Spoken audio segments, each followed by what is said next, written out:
Buenas noches con todos, estimados señores y señoras. Mi nombre es Ricardo Ávila. Le doy la más cordial bienvenida a nombre de la Escuela de Refrigeración del Perú en este programa, ¿no? Al cual le llamamos la hora de la climatización. Para los que no nos conocen, pues la Escuela de Refrigeración del Perú es una institución en donde nos dedicamos a la capacitación en las especialidades técnicas de aire acondicionado, refrigeración y ventilación, tanto a nivel técnico como a nivel de desarrollo de especialidades o de ingeniería, ¿correcto?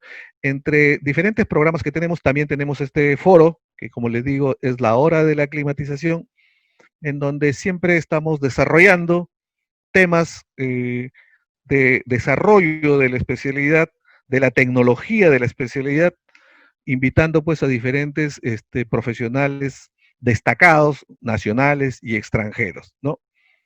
Por lo tanto, les doy la más cordial bienvenida a todos ustedes, amigos de todo lo largo y ancho del Perú, de nuestra patria, pero también quiero dar una bienvenida y un saludo especial a los amigos que nos visitan de las repúblicas hermanas de Argentina, Bolivia, Venezuela, Chile, Colombia, Ecuador, España, Estados Unidos, Honduras, Guatemala, México, Panamá, Paraguay y Uruguay. Qué gusto tenerlos por acá. Es un placer para todos nosotros que nos puedan acompañar. Hoy día tenemos, igual que las anteriores, una charla muy importante, muy de actualidad, ¿no? Y que hoy en día, a través de la cuarentena, pues ha demostrado, eh, ha resaltado la importancia, ¿no? En la cadena de suministros alimenticios, lo que se conoce como la cadena de frío. Así que hoy día la charla que nos congrega es tecnología del frío alimentario en supermercados, ¿no? Evolución y desarrollo. Entonces, súper interesante, ¿no? Como ustedes comprenderán, la cadena de frío en esta época de cuarentena, no solamente en el Perú, sino en todo el mundo, realmente ha jugado un rol fundamental, ¿no? Entonces, para ello, el expositor es un especialista en el tema, es el ingeniero José Lescano, que nos va a hacer una excelente presentación al respecto. Perfecto, estimados amigos. Yo les voy a ceder la palabra al ingeniero Luis Llamada. El ingeniero Luis Llamada es el presidente de la Asociación Peruana de Ventilación, Refrigeración, Aire Acondicionado y Ventilación, ADVAR, ¿no? Que nos está acompañando para que él haga la presentación oficial de la charla y también del expositor. ¿Correcto? Entonces, le cedo la palabra al ingeniero Luis Llamada. Muchas gracias, Ricardo. Muchas gracias también a todos los que están asistiendo a esta charla tan interesante y tan actual, como dijo Ricardo, porque realmente el supermercado es el último eslabón de la cadena, prácticamente de la cadena de frío, donde se consiguen los alimentos después de haber pasado por un proceso de preparación, congelación, almacenamiento, traslado y al final llega a los usuarios. Es importante este tema porque es muy de actualidad y además en el futuro el tema de los alimentos va a ser algo crítico por la falta de producción alimentaria en el mundo. Así que lo que se va a hacer es tratar de disminuir la mayor, o sea, se va a tratar de aprovechar al máximo todos los alimentos presentes, tratando de que estos se mantengan el máximo periodo posible y que pueda llegar a todos los usuarios. En esta oportunidad tenemos la charla de tecnología de frío alimentario para supermercados, con la participación del ingeniero José Lescano, quien es ingeniero mecánico, egresado de la Universidad Nacional de Ingeniería, con más de 20 años en gestión y elaboración de proyectos de refrigeración industrial comercial para supermercados, también plantas de proceso, y experiencia bastante grande con lo que es el nuevo refrigerante ecológico CO2. Ha trabajado bueno, actualmente tiene el cargo de gerente general en la Compañía Peruana de Refrigeración, ha sido gerente de proyectos y operaciones de refrigeración industrial en Colimpor,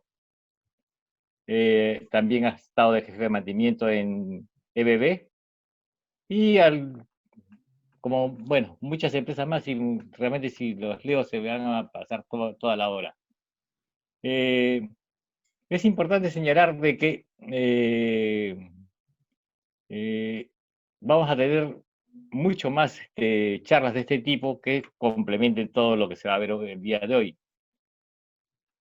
Para las dudas que ustedes tengan durante el proceso de la charla, por favor van ingresando sus dudas al chat para poder después hacer un resumen de las preguntas, y al final de la exposición del ingeniero Lescano yo voy a trasladar las preguntas a él.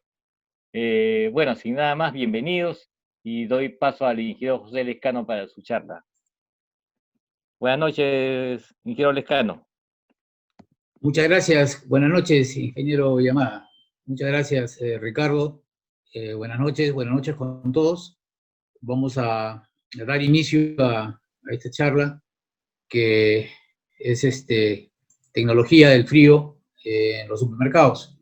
Como dijo Ricardo al comienzo de la presentación, efectivamente, esta pandemia, en esta pandemia los supermercados han seguido estando activos porque realmente es algo natural, o sea, la gente tiene que comer, tiene que vivir, tiene que sobrevivir con los alimentos, y en este punto, todo lo que es los alimentos perecibles, la refrigeración cumple un papel muy importante. Y como lo dijo el ingeniero Yamada, dentro de esa refrigeración, cuando el eslabón de toda esa cadena de frío, el supermercado es digamos, el último punto donde llegan los alimentos y debemos mantenerlos en buenas condiciones, ¿no? Entonces, desde ese punto de vista, vamos a dar inicio a la charla, de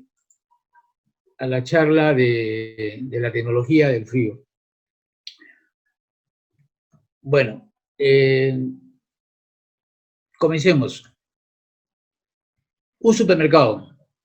Básicamente, un supermercado lo que busca es lograr ventas recurriendo a métodos tales como precios atractivos, técnicas de exposición. Técnica de exposición es muy importante, después lo van a ver en el tema de lo que se necesita cuando vayamos a ver ya o vean ustedes o han ido a los supermercados y ven ahí el tema de la exhibición de los productos. Lo que se busca es exhibir el producto, no exhibir la vitrina, ¿no? O sea, ese es un concepto, y ahí viene el tema del concepto del full vision, el tema de la exhibición de mayor cantidad de los productos. El tema del autoservicio, facilidades convenientes y atractivas de compra, promociones, publicidad, y los inventarios tienen que estar bien regulados con respecto a la rotación que va habiendo, ¿no? Entonces, en este tema de inventarios entra un papel muy importante el tema de las cámaras frigoríficas. Las cámaras donde van a conservar los productos que vienen de los centros de producción. En manera general, un supermercado tiene un área de recepción de productos y una trastienda. Se encuentran en donde se encuentran las cámaras frigoríficas, es en la trastienda, donde reciben el producto que viene de la zona de recepción y los trasladan a las cámaras frigoríficas. Esto es muy importante, ahí hay un muy importante, y lo vamos a tratar un poquito más adelante cuando veamos el tema de la cadena de frío. Pero no pierdan lo que les acabo de decir, el traslado de la zona de despacho hasta la zona en donde ya entran los productos a las cámaras. Ahí tienen dos fotos clásicas donde están los productos, uno en las tiendas, una tienda de un supermercado, y la trastienda donde están todas las cámaras frigoríficas. La principal diferencia entre los alimentos perecibles y no perecibles es que los alimentos, los perecibles, pues, tienen que ser preservados en frío. O sea, es algo importantísimo el tema de la refrigeración para retrasar esta actividad microbiana que deteriora los alimentos, el aspecto físico de los alimentos. Entonces, desde hace muchos años, desde tiempos remotos, siempre se ha tratado de conservar los alimentos el mayor tiempo posible. Ya han habido diferentes métodos para lograrlo, ¿no? Y esto ha ido evolucionando. Entonces, los no perecibles, pues, ellos duran en condiciones normales más de un mes y no sufren un proceso de descomposición como lo sufren los no perecibles, los perecibles en un tiempo acelerado. Entonces, vamos a centrar ahora en las cámaras frigoríficas y los productos perecibles. La cadena de frío, que es lo que me desde el comienzo de esta exposición. La cadena comienza en el centro de producción. En el centro de producción salen, procesan, vayamos por ejemplo, a un ejemplo, una carne, llega el tema de la carne, la res, la procesan, la cortan, la congelan, la llevan a cámaras de conservación, todo esto ya sale a una temperatura, centro del producto que es a menos 18 grados, sale a una zona de despacho que debe estar climatizada también, que debe estar a una temperatura, normalmente puede estar a menos 5 grados, a más 5 grados, va a un camión de transporte, camión de transporte también tiene que estar refrigerado, si lleva producto congelado tiene que estar también a menos 18 grados, porque si hemos logrado que el producto se congela a menos 18 grados, lógicamente tiene que transportar por lo menos a la misma temperatura para ir manteniendo el frío con el frío que hemos logrado en el producto. Llega a la zona de despacho y en la zona de despacho es donde hay una interrupción involuntaria, diría yo, entre bajar los alimentos, lo del producto congelado, vayamos al ejemplo de la carne congelada, hacia la cámara de conservación de producto congelado. La mayoría de supermercados que yo he visto aquí no tienen una zona de recepción que está climatizada, sino está a la intemperie. Y es muy importante el tiempo de permanencia que tiene el producto en exposición a temperatura ambiente, porque es una zona abierta, es una zona donde llega el producto, lo pesan,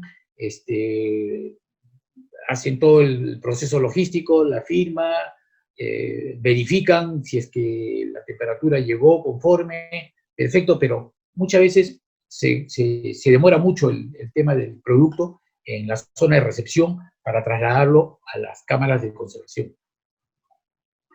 Entonces ahí hay un tema de interrupción que he visto, un tema de interrupción de la cadena de frío, pero en algunos otros supermercados que he visto, en lo que me ha tocado a mí, en mi experiencia, sí tienen estas zonas climatizadas, zonas que tienen a temperatura o el proceso logístico es bien rápido. Entonces, se supera muy rápido este punto. Hay que tener en claro que las cámaras que hay en los supermercados, y también hablando de las vitrinas que tienen de exhibición, no es para enfriar el producto rápidamente, ni tampoco, ni menos para congelar, porque siempre ha habido un concepto equivocado que, por darles un ejemplo, saliendo de lo que es la carne, vayamos a una cosa más crítica, los helados. Helado se le vuelve aguado, y piensan de que metiéndolo dejándolo más tiempo en la vitrina, en el exhibidor de congelados, va a recuperar su temperatura. Se va a endurecer nuevamente el helado. Este proceso es muy lento y definitivamente el helado, aparentemente, el usuario final, a la hora que va a ver el helado, su aspecto va a ser totalmente diferente. En el caso de la carne es también complicado porque aparece la sangre, se ve en la envoltura, en la paquetadura, se ven sangre, el color rojizo, y eso tiene una imagen que el usuario, el encargado del área, termina retirando el empaque de este producto. Entonces, aquí la responsabilidad y el papel importante es conjunto entre las personas encargadas del mantenimiento y las personas encargadas de la tienda, de trasladar el producto hacia las zonas en donde van a exhibirlo. Desde la cámara hasta la exhibición, hasta el punto final, hasta donde el cliente va a llegar y va a querer ver el producto en buenas condiciones, que aparentemente tienen están en buenas condiciones, calidad, apariencia de frescura, que va a llevar al cliente no tener ningún inconveniente. Y esa es una responsabilidad, que lo reitero, tanto del operador de la tienda como el de encargado de mantenimiento, de las personas que hacen mantenimiento a los equipos. Yo podría acá hablar esta noche, presentarles por el tiempo, de una manera muy rápida, de toda la tecnología, lo que ha habido, los avances, de los sistemas que se han implementado durante el tiempo. Podría hablarle de muchas tecnologías, pero si no hay un adecuado mantenimiento y una adecuada operación del mismo encargado de la tienda, de los productos, pues de nada nos sirve, porque al final todo se traduce en eficiencia energética, se traduce en dinero. Y si nosotros tenemos un sistema de alta tecnología, pero tenemos una operación muy mala dentro de la tienda, o un mantenimiento muy malo dentro de la tienda, pues de nada nos va a servir el haber invertido tanta plata para tener un sistema, que no lo aprovechamos al máximo. Entonces, esta es la cadena de frío, y esta es mi recomendación. Si es que me explayé un poco, me discúlpenme, pero el haber vivido tanto metido en un supermercado me ha dado a mí la oportunidad de ver muchas cosas. Así que se lo transmito con toda la transparencia del caso. Sigamos. Estas son las temperaturas que normalmente los encargados de los supermercados lo solicitan. Las temperaturas son casi las mismas en cada una de las cadenas. Como ejemplo tenemos nosotros las islas de congelados, ahí les hablaba menos 18 grados. ¿Por qué menos 18? Porque el producto, en el centro del producto lo congelan a menos 18. Tenemos antecámaras de congelados, ahí me quiero detener un poco. Ahora, hace unos años atrás, siempre había una antecámara en congelados. Normalmente en los supermercados, dentro del laboratorio de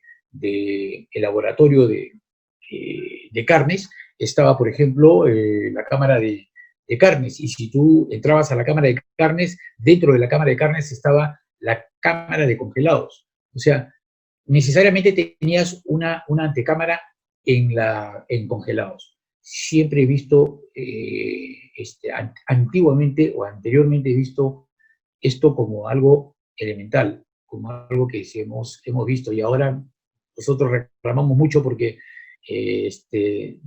han desaparecido, por un tema seguramente de espacio. No se encuentran las antecámaras en los congelados, y entonces las cámaras de congelados dan directamente a las trastiendas. Y entonces nos vemos en un problema, porque después, cuando nosotros, el tema de operación, de operatividad, normalmente en las cámaras de congelados, cuando ingresan y salen los carros sacando productos, o salen las parihuelas con los productos congelados, o los carritos donde cargan mercadería y sacan, no sé, ese proceso hace que, cuando tú tienes contacto directo con la trastienda, que no está climatizada, que no está a temperatura, que no tiene una temperatura, digamos, en 8 grados o 12 grados, todo ese aire caliente que está en la antecámara, porque todavía cerca de repente hay una cocina, cerca están las zonas donde hay mucha humedad, y ese aire inmediatamente se filtra a la cámara de congelados. Entonces después vienen, llaman al técnico, llaman a los técnicos, llaman a la empresa, y ¿qué cosa es lo que nosotros vemos? Entramos, y lo primero que vemos es el techo lleno de gotas. Y parece mentira. Uno agarra sin necesidad de hacer tanto análisis, ven que las gotas van dirigidas hacia los evaporadores, dirigidas directamente hacia los evaporadores. ¿Y qué cosa ven los evaporadores? Totalmente congelados. Totalmente congelados. Y si nuestra responsabilidad como técnicos, como encargados de la supervisión del mantenimiento, vamos y vemos que los pisos están ya con un grosor de hielo, entonces es nuestra obligación al usuario de las cámaras indicarles y darles las charlas, darles las recomendaciones del caso para evitar en lo posible tener las puertas o las cortinas, por lo menos las cortinas cerradas y no abrirlas, porque a veces has visto que hasta las han abierto y las han amarrado como para que no les moleste y puedan entrar y salir de la cámara con facilidad, pero lo que están haciendo es que está entrando una cantidad de aire caliente, lleva al congelamiento muy rápido de los evaporadores, sobre todo los que están más cerca de las puertas.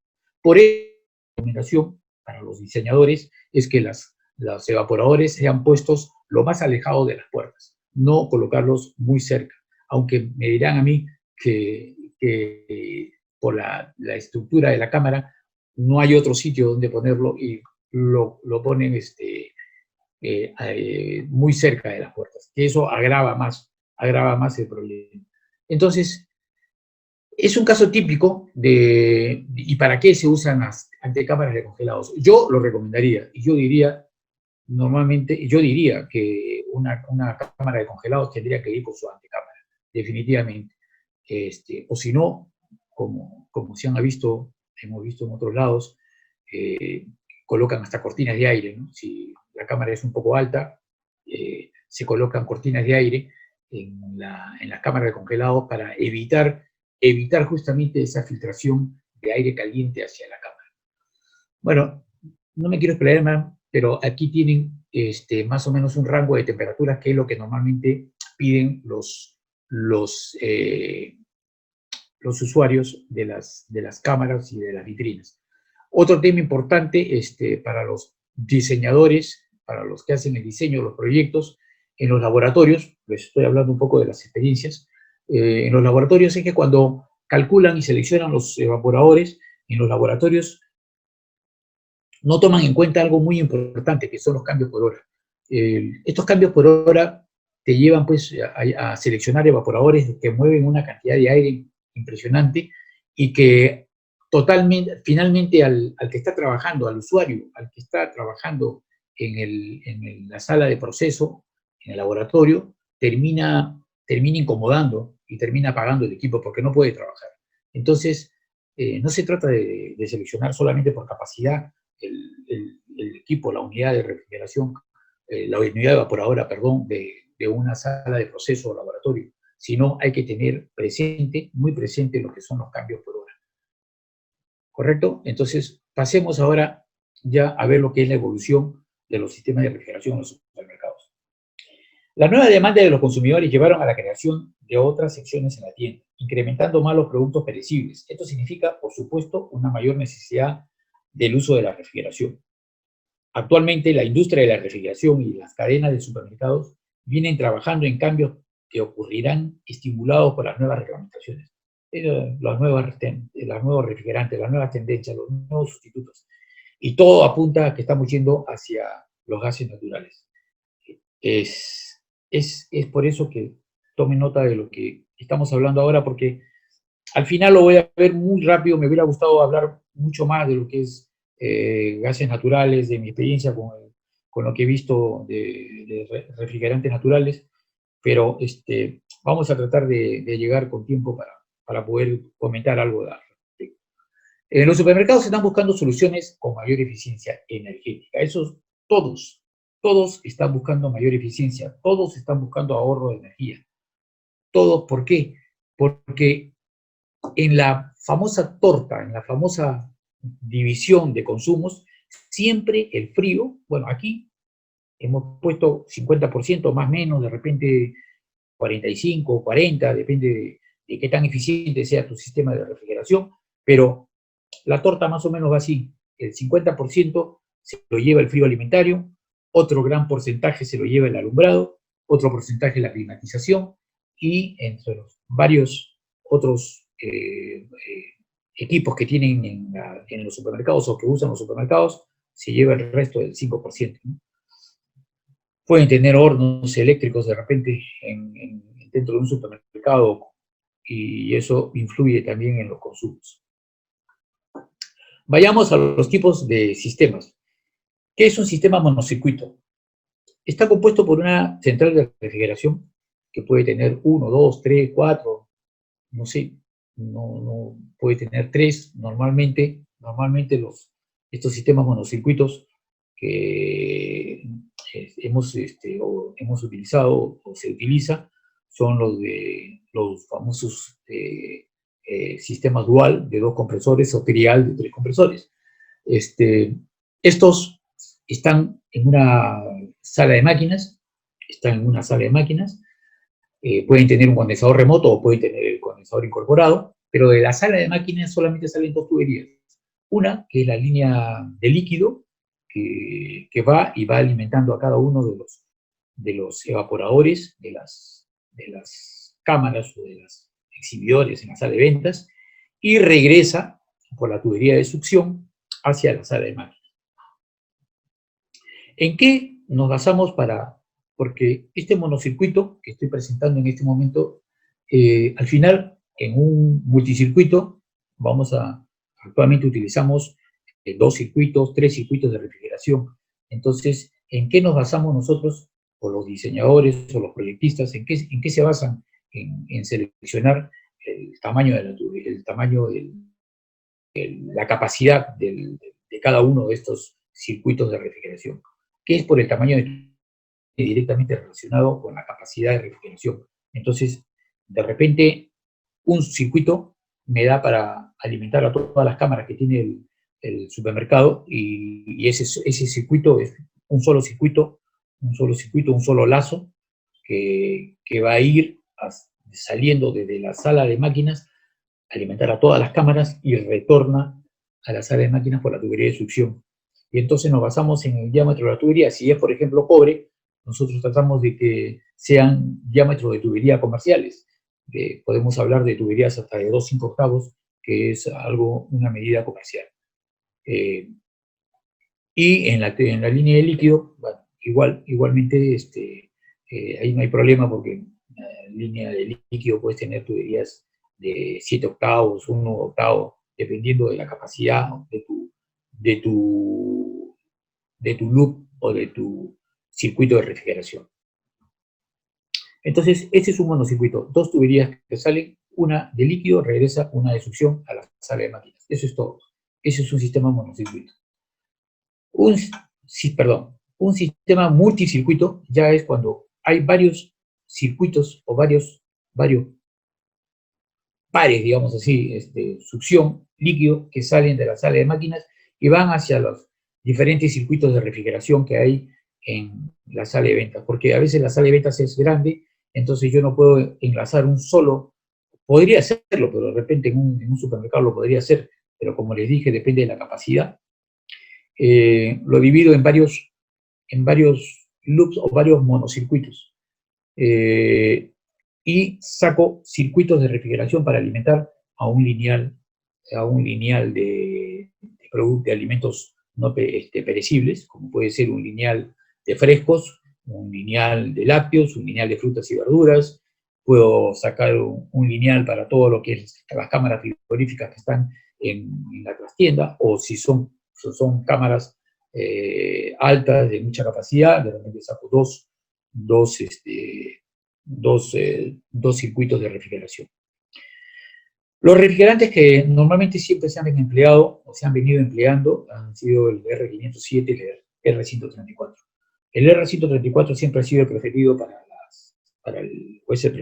lo que es media temperatura, porque es más eficiente que usarlo en media temperatura que el 507. El 507 más lo usamos nosotros para baja temperatura. Aunque en sistemas, donde tenemos succión, 2 grupos de succión media y de baja temperatura con una descarga común, entonces la succión tiene que ser dividida, todo grupo de succión, por eso se le llama. Para poder utilizar los circuitos de baja temperatura es que usamos el 507, porque el 507 me abarca poder utilizarlo media temperatura y baja temperatura. Pero si yo tengo solamente un sistema de media temperatura, definitivamente de cabeza te vas con el 134, porque el 134 es utilizarlo, con 134 es mucho más eficiente que utilizar el 507 para media temperatura. Ahí tienes un famoso rack de compresores para aquellos que utilizaron los multicircuitos y que estuvieron aquellos técnicos que manejaban estos tremendos racks que eran enormes para toda una tienda, una hipertienda de un hipersupermercado de 7.000, 8.000 metros cuadrados, y tenían varios circuitos de refrigeración y que utilizaban, aquí lo vemos, los famosos reguladores de presión. Las famosas reguladoras de presión, que los que estoy viendo acá por la foto, son los electromecánicos, y bueno, ya estos fueron reemplazados también por los reguladores de presión electrónicos, ¿no? Haciendo un poco, analizando un poco y evolucionando un poco estos sistemas electromecánicos, había que regularlos, me acuerdo, digamos, con nuestra tablita de presión, temperatura, que teníamos que ir regulando de acuerdo a la temperatura que tenía cada circuito. Por ejemplo, si un circuito era de una cámara de carnes y yo quería tener una temperatura de carnes 0 grados, tenía que calcular, ir con tabla presión, entalpía, porque temperatura, porque ustedes saben que la presión y la temperatura van de la mano. A mayor presión, mayor temperatura, menor presión. Entonces, iba con mi tablita y le calculaba cuánto es la temperatura que tengo que tener en mi cámara, qué distancia hay que recorrido, estimaba más o menos cuánto era la caída de presión desde la cámara hasta mi central. Entonces le agregaba esa temperatura, esa caída de presión, le agregaba esa caída de presión, y con esa caída de presión yo hacía mi regulación, regulaba en estas reguladoras y le daba el toque con los manómetros, que era clásico esas regulaciones. En esas épocas, bueno, se utilizaban las válvulas termostáticas con las famosas válvulas termostáticas, y tenían las válvulas solenoides, que eran en las líneas de líquido, que era para que cortaba cuando se hacían los famosos deshielos. Bueno, ahí tienen otro sistema también, sí es de 2 circuitos, en donde un circuito, como le mencionaba, es para cámaras, y otro circuito que es para las vitrinas, con 2 diferentes rangos de temperatura. Ahí lo tienen en grados Fahrenheit, 15 grados Fahrenheit, 20 grados Fahrenheit, que necesitamos, justamente lo que vimos en la diapositiva anterior, los reguladores de presión, la CPR, para poder balancear y regular las presiones. Este es un rack de 2 circuitos. Ya esta es la tecnología, lo último, lo que se está utilizando, lo último en tecnología, que no necesito, ya no entran las reguladoras de presión, sino utilizamos la válvula de expansión electrónica. Este es de un fabricante conocido, que tiene sus válvulas reguladoras, sus válvulas de expansión electrónicas de pasos.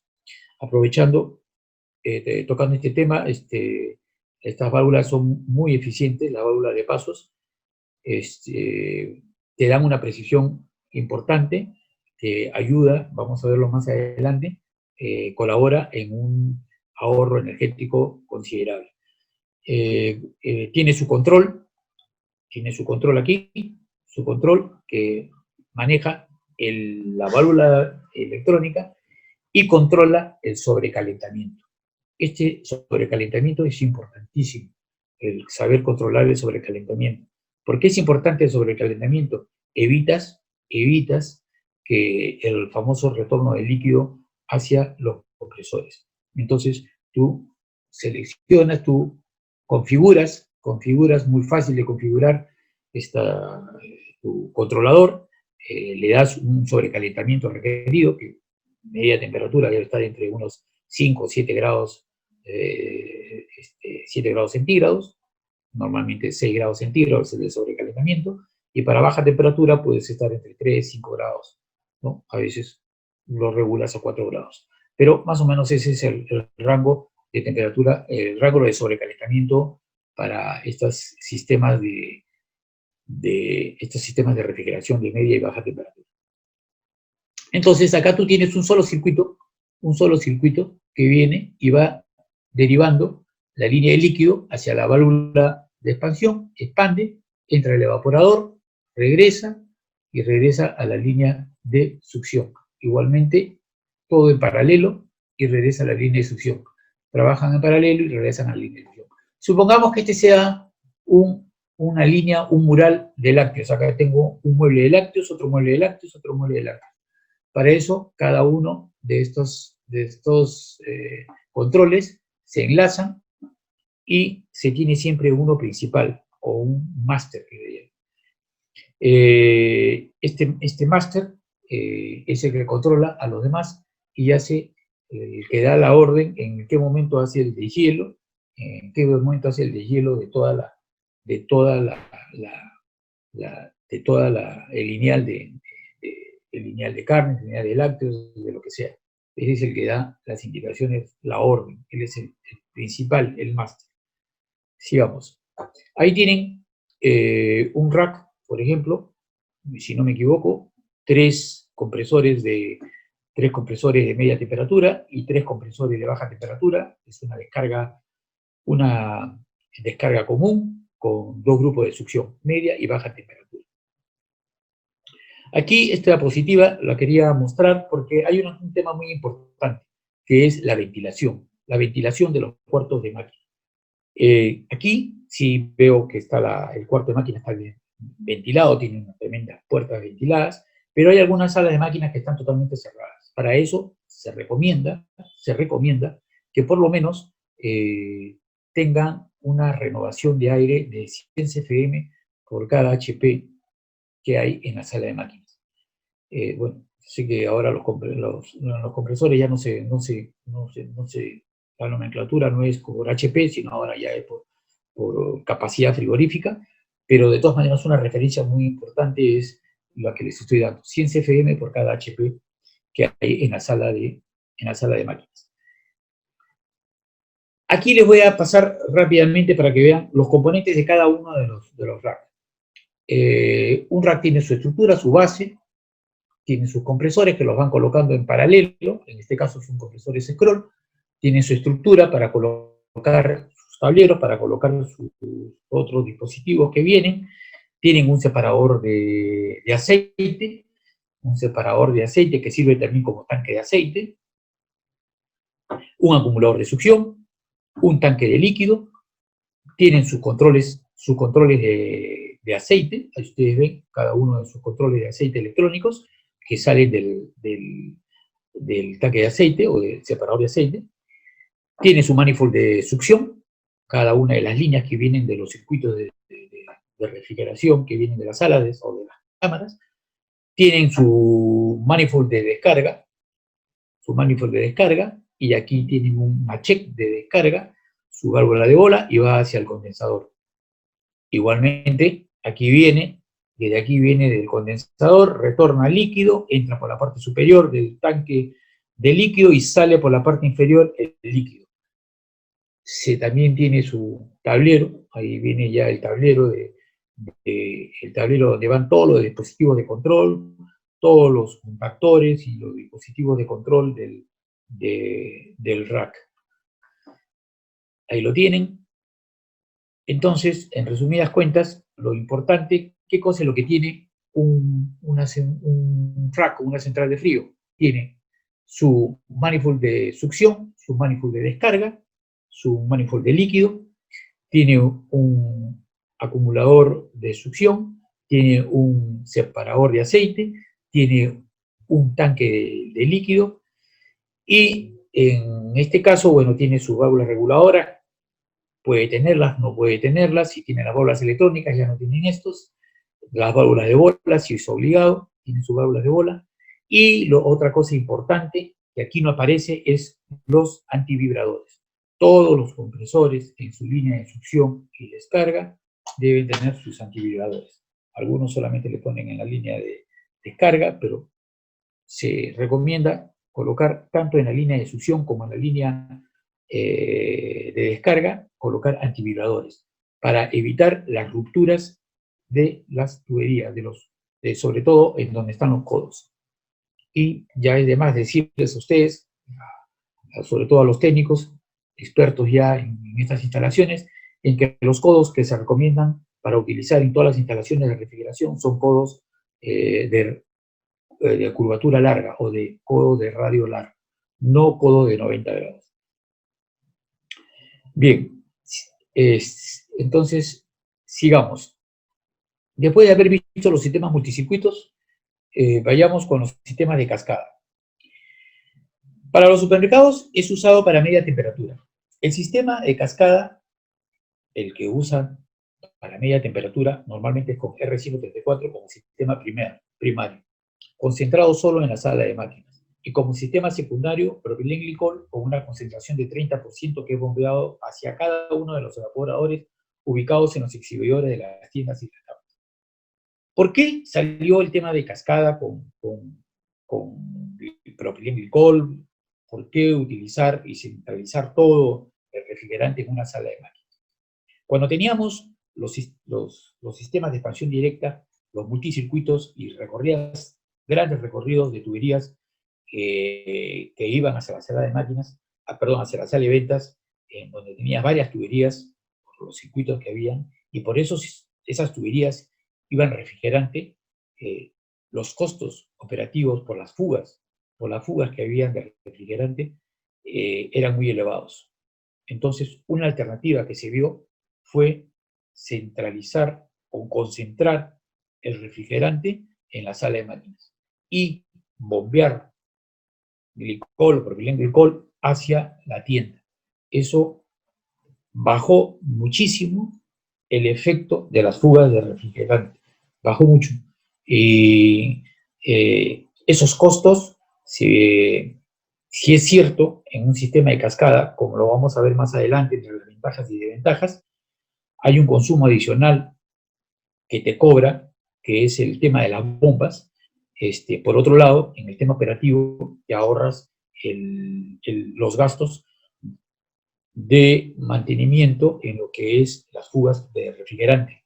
Aparte de que, te imaginas, el tener varios circuitos y tienes una fuga, tienes que determinar y detectar, ir por circuito, cerrando circuito por circuito para determinar dónde está la fuga. Es cierto que es flexible, que es mucho más flexible el tener un multicircuito de expansión directa, pero con el tema de las fugas, concentrar el refrigerante en una sala de máquinas es más adecuado, digamos, para nosotros trabajarlo así. Aquí tienes un clásico sistema, un esquema, donde está para el lado izquierdo, está el sistema de R134, tienes un intercambiador de placas, que es donde se intercambias calor para enfriar el glicol, el propilenglicol. Tienes la central, el rack de compresores en paralelo. Aquí, bueno, por el esquema está solamente un compresor, el condensador remoto, el tanque de líquido, la válvula de la expansión electrónica y el intercambiador de placas. Para el otro lado, para el lado izquierdo, tienes en el sistema secundario, el sistema primario, que es el que mencionamos, y para el lado izquierdo el sistema secundario, que es a través de una bomba, hace circular el propilenglicol por cada uno de los evaporadores, sea de las cámaras o de las vitrinas de los exhibidores. Acá tienes tu tanque de expansión, que la mayoría de los casos lo utilizan abierto para poder por ahí cargar el glicol. La concentración de glicol, no se olviden, es el 30%. Una de las cosas y de la rutina de las personas, de los técnicos encargados de mantenimiento, es ir con tu medidor concentración de glicol, hacer la prueba y verificar si tienes la concentración de glicol adecuada. Porque si lo dejas con el tiempo, pueden haber habido por ahí alguna fuga, alguna reparación, algún cambio, y tu concentración de glicol ha variado. Entonces necesitas reponer el glicol hasta alcanzar nuevamente ese 30% que se requiere para que llegue a las temperaturas adecuadas en cada uno de los evaporadores. Ventajas. La principal ventaja son los bajos costos operativos, menor cantidad de ER134 usado en el sistema, pues solo está concentrado en la sala de máquinas, versus la expansión directa que llevan el gas por toda la tienda y trastienda, incrementando la probabilidad de fugas por las tuberías de cobre. Esto es lo que le expliqué anteriormente. Menor costo de instalación, al usar menos tuberías de cobre. Su uso se limita a la sala de máquinas. Solamente su uso es entre el rack y el condensador remoto. Llevar esas tuberías para conectar en el rack con el condensador remoto. Y para el recorrido de la trastienda usamos tubería PPR. Las desventajas. La principal desventaja es el mayor consumo de energía por las bombas de propilenglicol. Te pasa factura. Ya les he dicho, las bombas te pasan factura en el mayor consumo de energía. Al tener propilenglicol, menor coeficiente de transferencia de calor. Esa es otra cosa importante. Mucho más eficiente y mucho más capacidad de refrigeración tiene con los HFC que con el propilenglicol. Entonces, al tener su coeficiente de transferencia de calor ser menor, te obliga a que tus evaporadores sean más grandes, definitivamente, porque tienes que tener una mayor área de transferencia de calor, ¿no es cierto? Porque los dos son proporcionales. Si tú tienes un menor coeficiente de transferencia de calor, necesitas una mayor área de transferencia de calor para que tú puedas poder tener el mismo efecto, poder enfriar, digamos así, a la temperatura requerida tu mueble o tu cámara frigorífica. O sea, para tener ese mismo efecto, tienes que tener, ya que vas a usar glicol con un menor coeficiente de transferencia, vas a tener que usar, no te queda otra que tener una mayor área de transferencia de calor, que para eso tienes que utilizar un evaporador más grande, de más capacidad.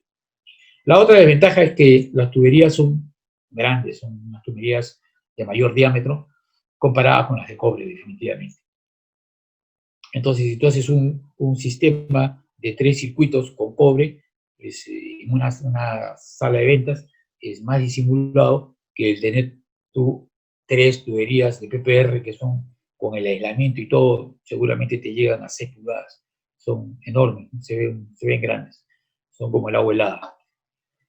Esas son las desventajas, principales ventajas y desventajas del uso del sistema en cascada con propilenglicol. Ahí tienes un rack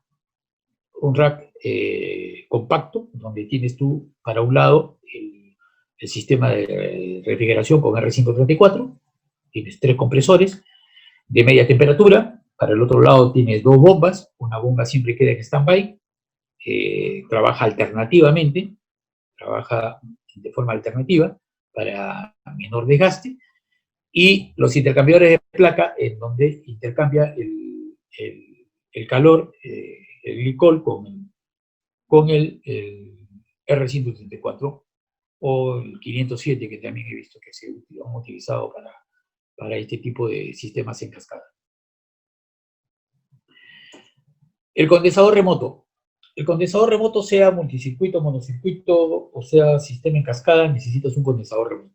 En los supermercados, el que se usa normalmente es del tipo enfriado por aire.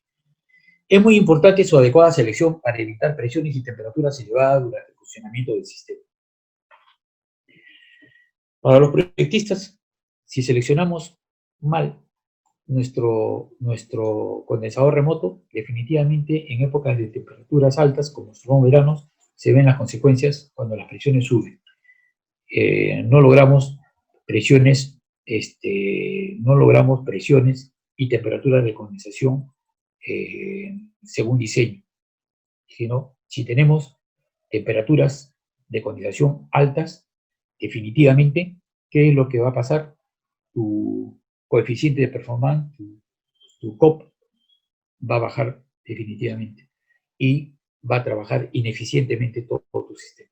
Por eso la importancia de seleccionar adecuadamente el condensador, calcularlo y seleccionarlo adecuadamente. No solamente es un tema de agarrar y decir mi calor rechazado que tengo en los compresores, sumarlos y seleccionar tu condensador remoto, sino hay que tener cuidado también en dónde va a funcionar el condensador.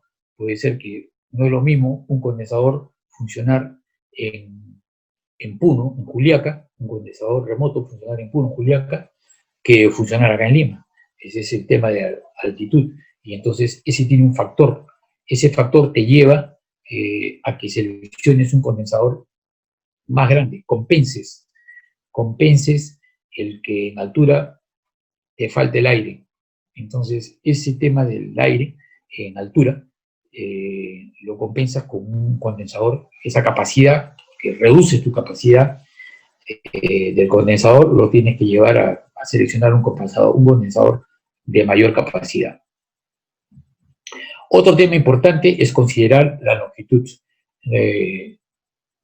Lo recomendable es usar una longitud equivalente no más de 100 pies, pero en la mayoría de casos, hace poco en una instalación grande que se hizo aquí en Lima, de una importante cadena, el recorrido de tubería desde el rack hasta el condensador, impresionante. Entonces, definitivamente pasaron los 50 metros. Entonces, ahí hay que tener mucho cuidado. Ahí ya no hay que recurrir solamente a la tabla o al programa.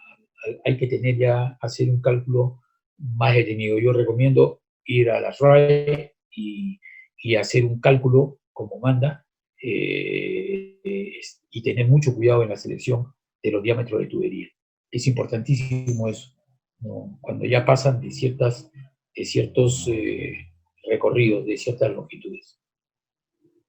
El otro tema importante es que los condensadores remotos deben instalarse por lo menos una altura de 1 metro por encima del manifold del líquido del rack. Si tú tienes en el techo el rack y el condensador, por lo menos la salida del condensador debe estar 1 metro por encima de tu manifold de líquido del rack.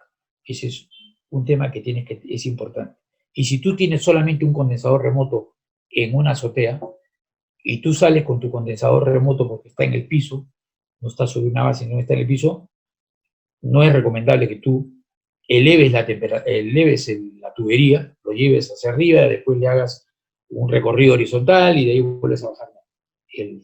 Lo que tienes que elevar es el condensador y siempre la salida, siempre el tubo de salida del líquido del condensador tiene que ir por gravedad hacia abajo, hacia la línea que regresa al rack. Esa es una recomendación importante que se tiene que hacer para estas instalaciones. Ahí tienes un condensador remoto, con la famosa contratrampa, que está por encima del condensador. Ustedes lo pueden ver acá, se ve claramente por encima del condensador. Y esta contratrampa no es otra cosa que sirve para purgar los gases no condensables que pueden haber quedado en el sistema después de la puesta en marcha. Entonces, si tú tienes gases condensables porque no hiciste se te fue tuviste por ahí quedaron gases condensables. Entonces, si tú tienes esos problemas de altas presiones y has verificado que no es un tema de que has sobrecargado de refrigerante estás convencido de que es un tema de gases no condensables, lo que tienes que hacer es en las noches donde el supermercado no trabaja, agarrar y parar el sistema, por un tiempo, esperar un momento, esperar un tiempo, y inmediatamente hacer una purga en la parte más elevada. Por ahí botas los gases no condensables, después vuelves a medir y mides tu sobrecalentamiento y tu subenfriamiento y ves si tu carga de refrigerante es la adecuada o no. Entonces, ¿para qué es esa curva? Es para que puedas tú hacer la purga de los gases no condensables. Por la parte superior entra en estado gaseoso, como gas entra por la parte superior, y por la parte de abajo sale como ya líquido después de la condensación. Se recomienda, si el tramo aquí está expuesto, pero se recomienda aislar la temperatura del líquido si es que tú estás en unas zonas muy calurosas. Supongamos que tú has querido lograr un subenfriamiento en tu condensador, sale subenfriado 2 grados, 3 grados, quieres mantener ese subenfriamiento, entonces lo recomendable es aislar la línea de líquido. Es lo que más se recomienda, ¿no? Sobre todo en zonas que son muy calurosas. Pasamos a otro sistema, usado también en los supermercados. ¿Qué es un sistema Waterloop? Un sistema Waterloop no es otra cosa que una unidad condensadora, llamamos así, una unidad condensadora enfriada por agua. Es un condensador que enfría por agua, no enfría por aire, enfría por agua. Entonces, el sistema Waterloop que trabaja en algunos supermercados no es otra cosa que una unidad condensadora enfriada por agua. ¿Compuesta de qué? De un compresor igualito, es una unidad condensadora. Compuesta de un compresor horizontal inverter. Inverter, ¿por qué? Para hacerlo más eficiente.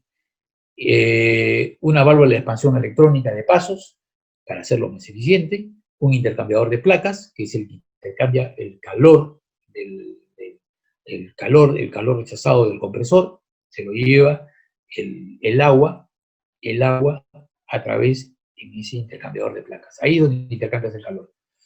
El compresor inverter y la válvula electrónica es lo que hacen eficiente la unidad. Mediante un circuito de agua bombeada, hacemos circular agua por cada condensador. El calor extraído para la condensación es rechazado en un dry cooler instalado en el exterior. Aquí no lo vemos, pero lo vamos a ver en esta siguiente imagen. EOS, sistema EOS, sí, ese es de la marca Carel. Ellos fueron uno de los que aquí en el Perú impulsaron este sistema, el sistema Waterloop aquí en el Perú. Fueron uno de los que impulsaron y que dieron resultados importantes en una cadena de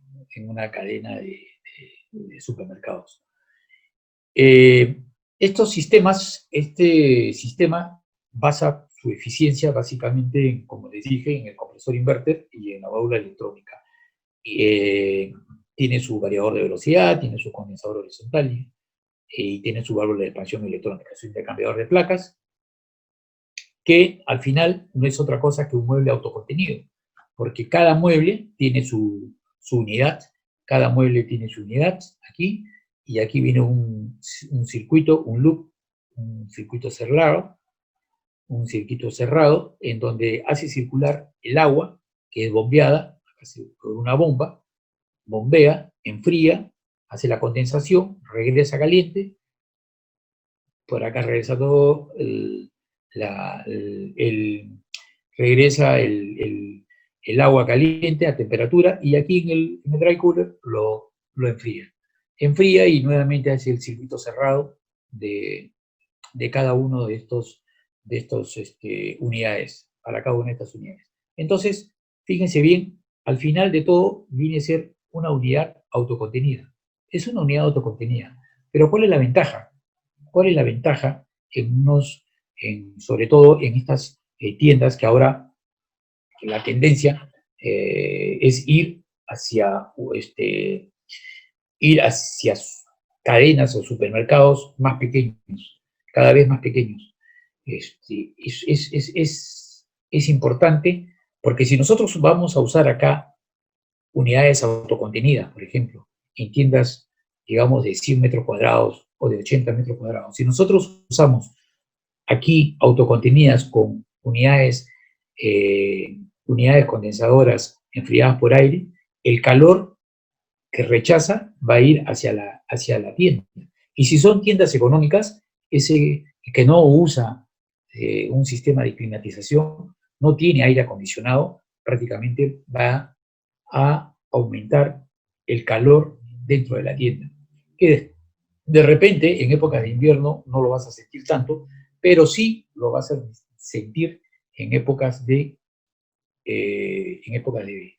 verano. Otra ventaja es que son silenciosos. Al ser un compresor inverter horizontal, son silenciosos y no son los ruidos molestos que hay con las unidades autocontenidas enfriadas por aire que van en cada uno de los muebles. Esa es una de las ventajas de este sistema y es altamente eficiente. Ya hay una versión, entrando un poquito a los gases naturales, ya hay una versión de estos equipos con el R290, que es una mayor eficiencia, mayor ventaja para usarlo con R290. Entonces, ese es el sistema Waterloop. Aquí les muestro las bombas, unas bombas que son las que hacen circular todo el agua. Acá está el dry cooler, bueno, este es un pequeño dry cooler de 2 ventiladores nada más, y el sistema de bombeo.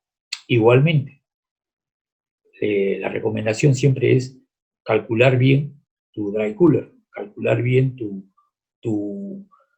intercambiador, tu dry cooler, porque si tú calculas, subdimensionas, lógicamente no va a enfriar adecuadamente y al tener el agua a una mayor temperatura, intercambiando en cada uno de los intercambiadores de placa, entonces tu temperatura de condensación de cada mueble va a ser elevada y no va a trabajar eficientemente. Igualmente se recomienda tener válvulas de balanceo para balancear cada una de la llegada del agua en cada uno de los intercambiadores de placas. Esto es como si el agua helada, es algo similar, como cuando tú manejas el agua, tienes tus válvulas de balanceo, es igual, deberías usarlo. A algunos no les gusta por ahorrar plata, pero deberías usarlo. ¿No? Hay cosas que no son negociables, ¿no? Y que hay que considerarlo siempre. Y al final te pasa factura. Yo siempre digo, las cosas al final caen por su propio peso y te pasan factura al momento que está funcionando el sistema. Ahí tienes otras imágenes de un supermercado donde pueden apreciar estas cajas, son las unidades compactas. Esto que hemos estado mirando acá no son otra cosa que estas cajas compactas que aparecen aquí en un techo de un walk-in cooler. Por cada evaporador va una unidad condensadora por cada evaporador. Aquí por cada mueble va una unidad, en este caso trabaja muy eficientemente porque es un mueble con puertas que evita que pérdida o ganancia de calor, digamos, de la tienda hacia el mueble, que hace que este sistema trabaje más. O de repente enfríe menos tu mueble. Entonces, adelantándome un poquito, la importancia de tener un mueble, con puertas te ahorras te ahorras energía y trabaja mejor, más eficientemente estas unidades. Y en general, sean unidades tipo Waterloop o enfriadas condensadas por agua, o unidades centralizadas, como las que hemos visto anteriormente, igual, un mueble con puertas, que es la tendencia hacia lo que deberíamos ir ya todos, es tener estos tipos de exhibidores con puertas. Buscando eficiencia energética. La carga frigorífica varía con el tiempo. Lo que debemos lograr es que la capacidad del sistema se ajuste a la demanda frigorífica. Lógicamente, si tú tienes tu demanda frigorífica, por ejemplo, si tú tienes un compresor en paralelo que están prendiendo y apagando los compresores, tu curva, digamos así, tu curva de capacidad del sistema, del rack, es picos, suben, bajan. Y tu demanda que tú tienes frigorífica, normalmente en la noche ya es horizontal, porque ya no tienes todo cerrado, todo, ya no está funcionando la tienda. Entonces, lo ideal que tenemos y la tendencia a lo que tenemos que ir es que tu curva de demanda frigorífica y de capacidad del sistema sean iguales, sean casi iguales, sean como la imagen que aparece en la parte inferior. Eso es a lo que tenemos que tender. Entonces, para ser rápido, las opciones son los variadores de velocidad, los sistemas estos inverten, los variadores de velocidad y la modulación digital. Eso es, no hay otra. Esos son los dos que te llevan a una mejor eficiencia del sistema, a trabajar con una mayor eficiencia del sistema. Otra forma de buscar eficiencia es usando las válvulas electrónicas de pasos. No de pulsos, sino de pasos. Optimizando la central frigorífica con presiones de condensación y evaporación flotantes, o sea, a las válvulas electrónicas le agrego una estrategia que es hacer funcionar mi central frigorífica con presiones de condensación y evaporación flotantes, además de un control de la resistencia del condensado, se podrían lograr ahorros energéticos de, creo yo, 30% de ahorro de energía, comparando con el uso de las válvulas termostáticas y sin usar ninguna estrategia mencionada anteriormente. Ahí vamos a los muebles con puertas, que es otra de las formas de que nosotros ahorramos energía, usar muebles con puertas. Hace unos años, en el Perú, los murales abiertos fueron muy usados pensando en brindarle al cliente un fácil acceso hacia el producto. No se daba importancia al consumo de energía. Hoy prevalece el concepto de eficiencia energética. Murales con puertas que tengan una mayor área de visualización del producto son una solución, como la que mostramos en la foto. Esta es una foto, yo digo, es un full vision, que lógicamente ya no hay esos marcos en la puerta que había, digamos, la incomodidad de que no veías bien el producto, o la incomodidad de abrir la puerta. No, ya ahora tú el producto lo ves muy fácilmente, y esa visualización y que te lleva a usar murales con puertas, puedes llegar a conseguir ahorros energéticos de más del 50%. Entonces, vayamos y que sea esa una tendencia para ayudar a buscar eficiencia, es usar estos sistemas con murales con puertas. Hasta hace años, hace 10 años atrás, se usaban hasta los pozos de refrigerados, los pozos de productos congelados, los usaban abiertos. Entonces había una pérdida de frío y un consumo de energía espectacular, ¿no? Entonces ahora sí, ningún pozo de congelados no deja de tener esas puertas deslizantes. Ahora vayamos hacia los murales que tengan este tipo de puertas para que tengas una buena visión y tengas un ahorro de energía considerable.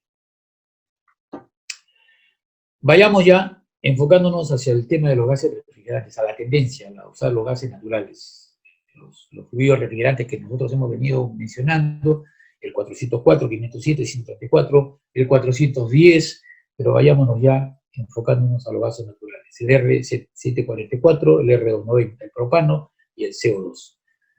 El propano, actualmente, la mayoría de las cadenas supermercados ya usa el propano como refrigerante en sus muebles de congelados autocontenidos. Y el CO2 ya lo estamos usando mucho con sistemas subcríticos y ya transcríticos. Tenemos 2 transcríticos que funcionan acá en el Perú, en una importante cadena de supermercados. Perdón.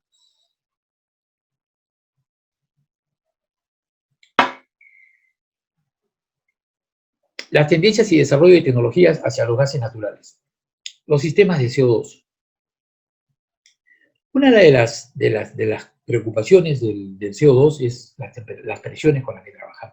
Las presiones con las que trabajan. A mayor temperatura, la presión se dispara. Este es un cuadro donde tú ves el R404, el R22, con las presiones que trabajan a ciertas temperaturas, comparado cómo se dispara la curva exponencialmente con el CO2, a una misma temperatura. Entonces, esa es una de lo que a muchos el temor de trabajar con este refrigerante. Por otro lado, regresando al cuadro anterior, era el tema de la toxicidad. En el CO2 es baja, baja también en el propano, prácticamente en todos en lo único que es alta es en el amoníaco. El amoníaco sí es un refrigerante natural que tiene una toxicidad muy alta. Inflamable, ninguno de los conocidos de los HFC tiene inflamabilidad. El amoníaco tiene una inflamabilidad muy baja. El CO2 no lo tiene. El R290 sí lo tiene. Pero el R290 en concentraciones bajas, como son las muebles autocontenidos, tiene 150 gramos. Creo que ahora en Europa ya hay una reglamentación para subir, creo, hasta 200 gramos, si no me equivoco, pero normalmente 150 gramos. No había ningún problema con usarlo, porque si hay alguna fuga, bueno, eso no hace ningún efecto porque se disipa rápidamente en el ambiente. Ya hay en algunas instalaciones, si no me equivoco en Brasil, hay unas instalaciones ya de usar R290 con glicol. Ya hay unas centrales y el uso del R290 va en incremento cada vez más. Al igual que el CO2 prácticamente se utiliza en Europa, prácticamente la mayoría de los supermercados lo tienen, la tendencia, y aquí, para lo que nos toca a nosotros en el Perú, ya hay una gran cantidad de tiendas que tienen usando CO2 en estado subcrítico, y 2 importantes tiendas que tienen CO2 en estado transcrítico. Pero me gustaría también ver por qué el tema lo importante de la tendencia a sustituir los HFC que nosotros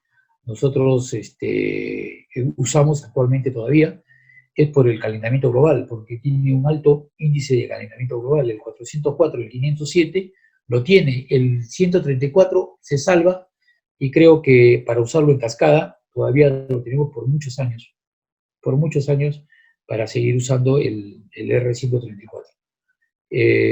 Sin embargo, el impacto, ahora que hemos tenido este problema de la pandemia y que hemos visto, nos han pasado imágenes de cómo las aguas de los ríos limpias, la naturaleza como que dio un respiro al estar acá nosotros confinados más de un mes, cómo la naturaleza cambió, nos hace pensar realmente que nosotros tenemos que ser respetuosos del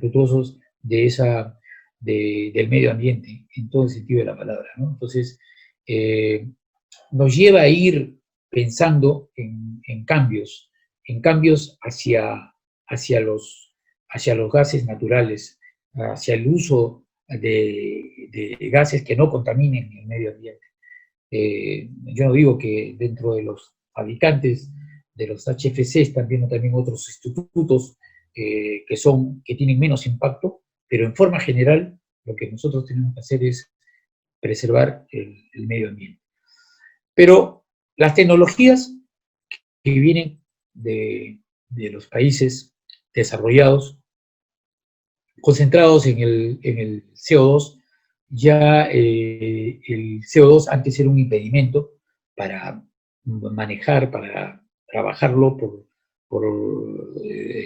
solamente en cascada con el 134, para poderlo trabajar en cascada con 134 del CO2, para poderlo trabajar en estado subcrítico, por el tema de las presiones que son muy altas. Si nosotros pensábamos en un sistema transcrítico, nosotros no podíamos usarlo porque las presiones eran demasiado altas, y para zonas como zonas calurosas, zonas ambientes de zonas cálidas, no era, su eficiencia era menor, era de baja eficiencia. O sea, a medida de que la temperatura del ambiente era mayor, la eficiencia del sistema transcrítico era menor. Entonces, se usaba en países en donde las temperaturas todo el año eran temperaturas muy bajas. Pero ahora eso cambió, lo vamos a ver un poquito más adelante. Vamos avanzando con las ventajas del CO2. Utilizas tú, aquí hay un cuadro comparativo muy importante, donde el diámetro de la tubería en un sistema con CO2 es de menor diámetro, comparado con un sistema en cascada o con un sistema de expansión directa. Los compresores son más pequeños. Aquí tienes un sistema subcrítico, acá tienes un sistema subcrítico en donde estás utilizando un refrigerante HFC, puede ser el 134, como ya le dije, o algunos utilizan también el 507, y hace la condensación del CO2 con un intercambiador de placas, hace la condensación, y logras condensar acá el CO2 a aproximadamente menos 5 grados, hace la condensación y mantienes en el condensador tu sistema transcrítico dentro de la campana. Entonces, acuérdense, la condensación es en un intercambiador de placas, utilizando un fluido, el refrigerante HFC, el 134 o 507. Acá tienes otro sistema, que aquí son independientemente. Acá tienes un sistema en cascada con R134 y glicol, y aquí tienes un sistema en cascada utilizando el 134 y el CO2. Puedes una sola central, puedes hacer una sola central y colocar otro intercambiador de placas. Para un lado utilizas media temperatura para bombear glicol, para todo lo que es media temperatura, y para el otro lado hace la condensación del CO2 para todo lo que es baja temperatura. Entonces, ese es un sistema de CO2 subcrítico para baja temperatura. Una cosita más, que aquí es ventajoso usar el CO2 en estado subcrítico, pero lo amerita cuando tienes tú una capacidad importante de carga de carga térmica en baja temperatura. Si tú vas a tener una sola cámara, una cámara nada más, por decirte, una cámara de baja temperatura, y vas a tener muebles autocontenidos de baja temperatura, lógicamente tu carga para tu central no amerita que utilices un sistema de CO2 subcrítico, porque para una sola cámara o para poca capacidad no lo amerita, no se ve el beneficio, no se ve el beneficio a la hora que tú haces tus comparativos energéticos. Y finalmente, el transcrítico, que como les decía, antes, con la tecnología, antes de que vengan esta tecnología de los eyectos, estaba limitado al uso del sistema del CO2 solamente para zonas donde eran de climas fríos, pero ahora ya con estos sistemas con esta tecnología de los eyector y con la tecnología de la electrónica que cada vez avanza más y nos hacen programas cada vez más eficientes, cada vez más compactos, ya no tiene límite. El transcrítico lo puedes usar y no usar una tremenda central. Yo he visto también centrales compactas de transcríticos, unos muebles con unos roperos, yo los he visto, con unos roperos donde ahí tienes un sistema transcrítico y lo puedes usar con mucha facilidad para una tienda de menor tamaño, porque la tendencia, como muy bien lo dijo al comenzar, lo dijo Ricardo, la pandemia, lo que no se ha parado en época de pandemia son los supermercados. Y la tendencia ahora con este tema de la pandemia, que es el sistema delivery, el comercio digital, los e-commerce, todo esto nos hace llevar a pensar de que, y además ya desde hace mucho tiempo, ya no habían espacios grandes para hacer grandes cadenas de supermercados, sino ahora hacer supermercados más pequeños. Y al hacer supermercados más pequeños, el reto para nosotros los ingenieros es proponer sistemas eficientes. Eficientes para esos nuevos formatos que se van a venir o esas nuevas tendencias que nos marcan los supermercados. En los sistemas con gases naturales es una tendencia que no va a regresar hacia atrás. Yo creo que eso no regresa hacia atrás. No es que creo, estoy seguro que eso no regresa hacia atrás, porque he visto sistemas transcríticos muy compactos y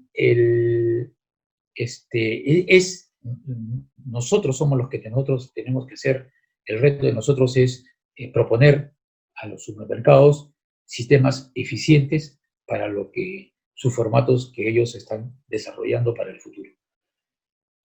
Creo que con eso he corrido bastante, pero el tema da para más, el tema da para hablar de cada uno de estos sistemas, de cómo se proyecta, cómo se ejecuta, se instala, y lo más importante, el mantenimiento, que yo siempre digo, algunos dueños no les dan la importancia de vida, pero el mantenimiento juega un papel muy importante dentro de la mantención de todos estos sistemas. Lo dije en un momento, que de qué nos vale tener unos sistemas tan sofisticados, de qué nos vale tener unos sistemas tan eficientes, si al final, cuando nosotros vamos a tener operaciones dentro de la tienda o mantenimientos deficientes, vamos a haber invertido tanta plata para tener funcionando ineficientemente todos estos sistemas. Entonces, mi recomendación final es, para todos estos sistemas, es hacer un buen proyecto, una buena instalación y un buen mantenimiento. Con eso doy por terminada mi exposición. Muchas gracias por escucharme. Excelente, estimado José. Felicitaciones, una magistral exposición. El tema es amplísimo y nos has dado muchas luces sobre las diferentes tecnologías y todo el esfuerzo de eficiencia que se están desarrollando, estos sistemas con refrigerantes naturales y eficientes, ¿no? El tema de las válvulas de expansión electrónicas, los compresores más eficientes, inverter, etcétera, ¿no? Perfecto.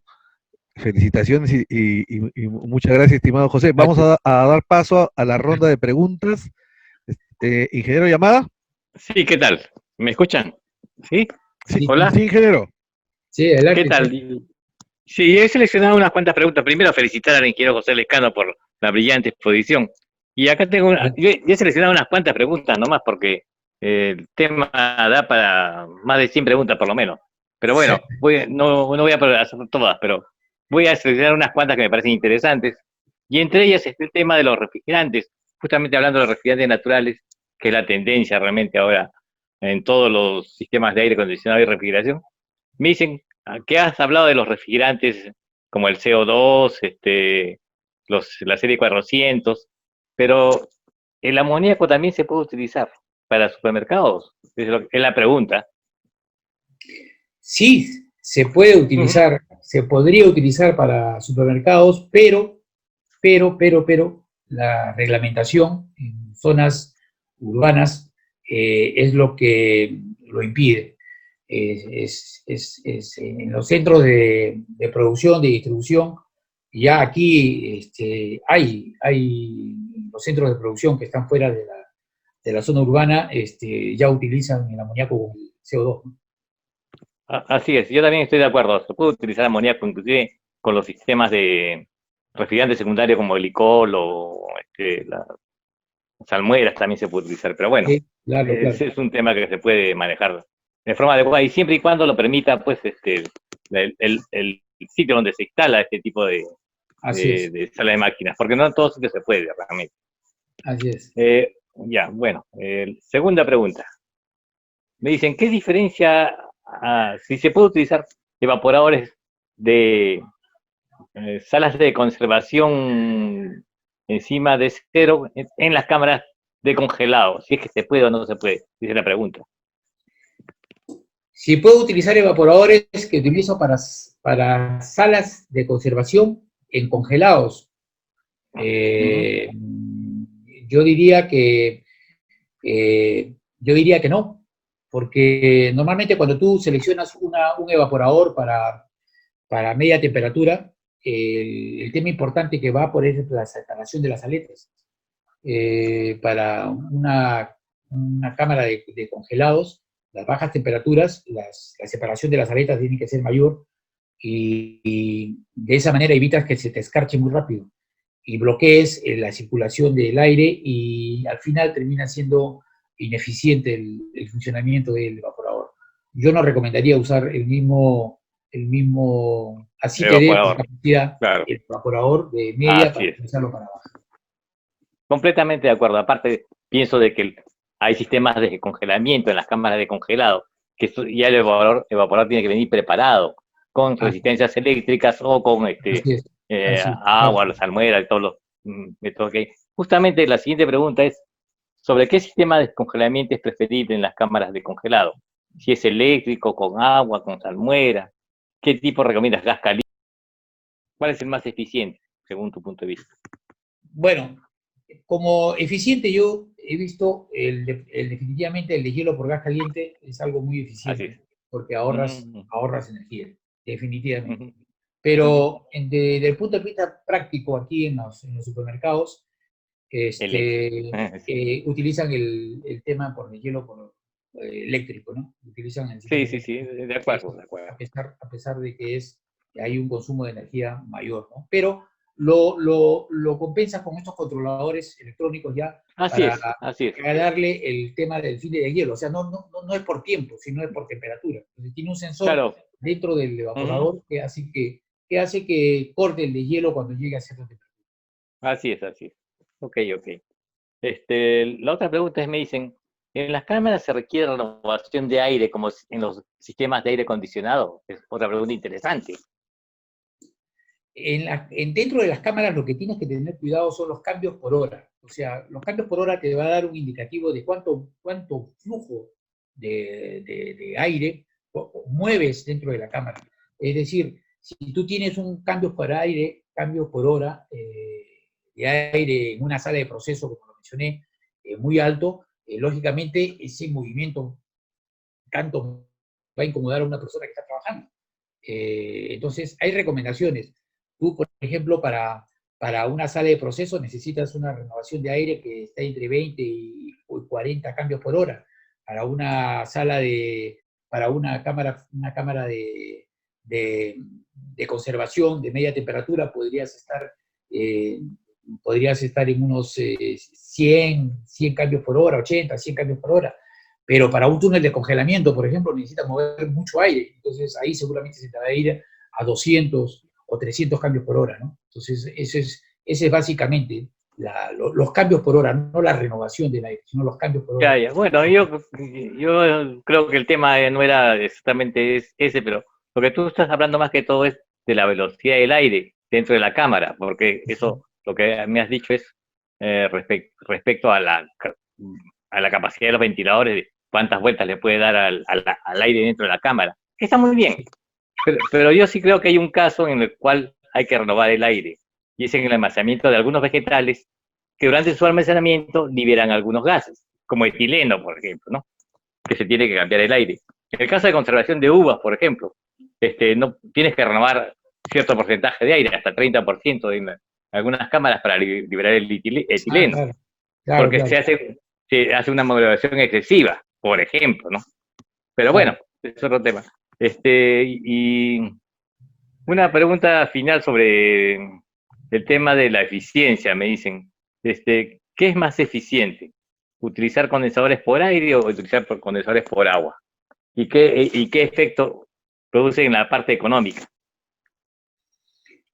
Bueno, el usar un condensador enfriado por agua es eficiente, es más eficiente porque tienes ahí un intercambiador y es agua, y tú tienes cierta temperatura que haces el tema que sea presión más baja de condensación, más eficiente y más bajo, ¿cierto?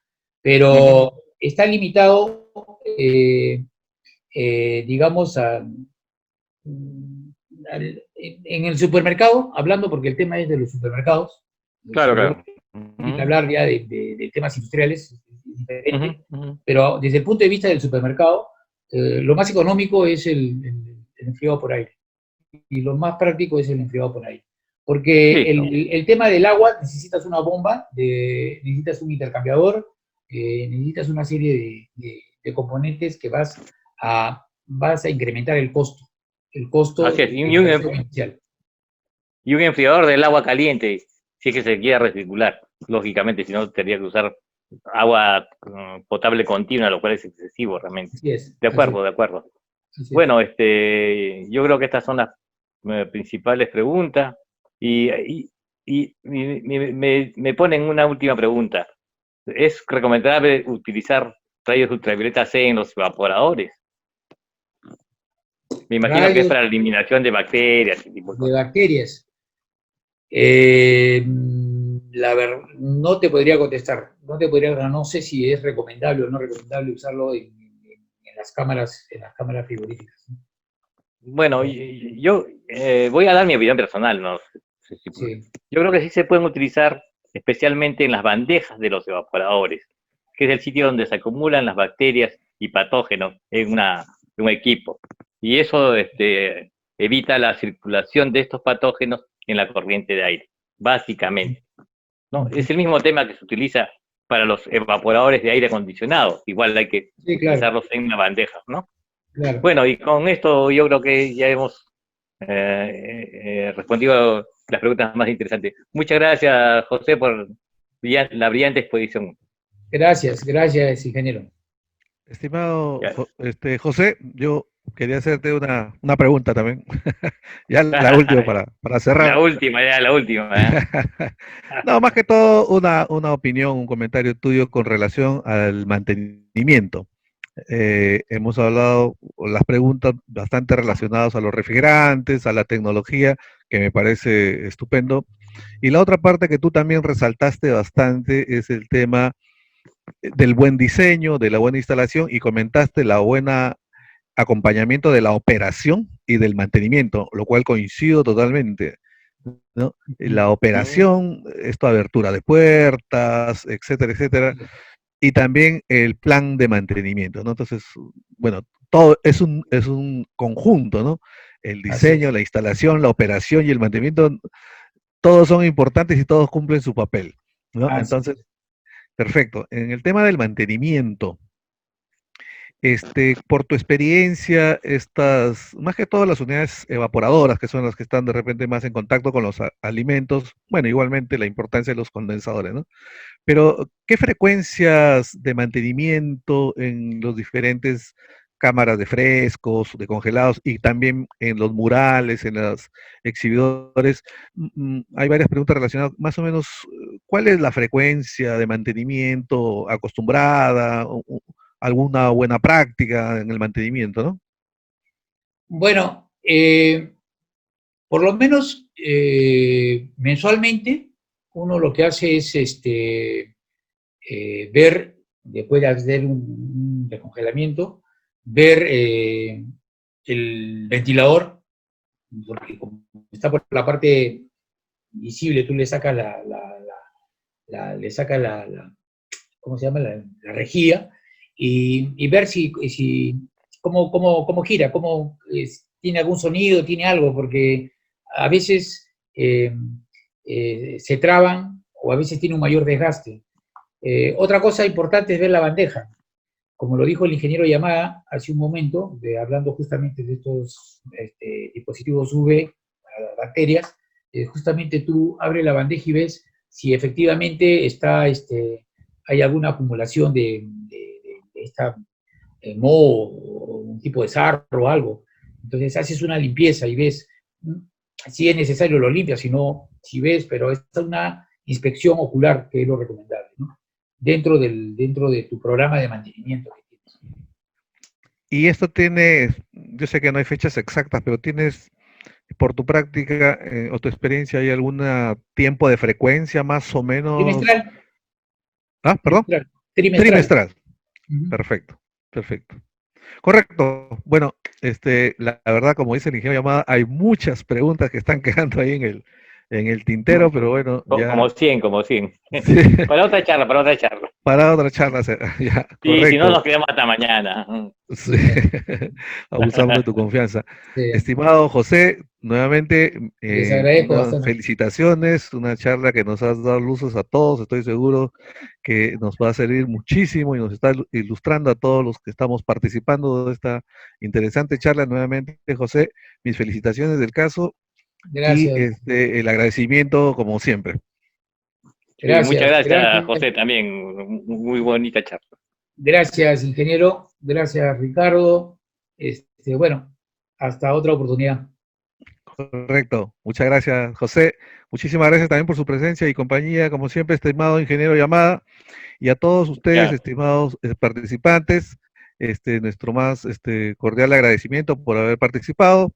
Los invitamos a que nos continúen siguiendo en las diferentes difusiones de tecnología como esta charla que acabamos de culminar, tan importante como es la tecnología de refrigeración en los supermercados. Para todos los que desean los certificados de esta charla, por favor comuníquense en el mismo WhatsApp o correo donde se inscribieron, ¿no? Hagan ahí su requerimiento si lo desean, ¿no? Entonces están ahí atendiéndolos para los que desean. Y nuevamente un agradecimiento a todos ustedes por su participación. Estamos programando nuevos eventos que ya viene este mes de septiembre, ¿no? Se están haciendo, que ya se les comunicará, eventos, charlas, igual que estas, sumamente interesantes, y ya les estaremos dando a comunicar por las redes sociales. Muchas gracias, estimados señores, gracias a su participación, a los amigos extranjeros, muchísimas gracias, a todos los amigos de todas las partes del Perú y de aquí también de Lima, muchas gracias por su presencia, buenas noches, hasta pronto, Hasta luego. gracias, hasta luego. Buenas noches con todos también. Hasta luego, Buenas estimado noches. ingeniero Llamada, muchas gracias. Ya, Buenas noches. gracias también. Hasta luego, José, gracias, hasta luego.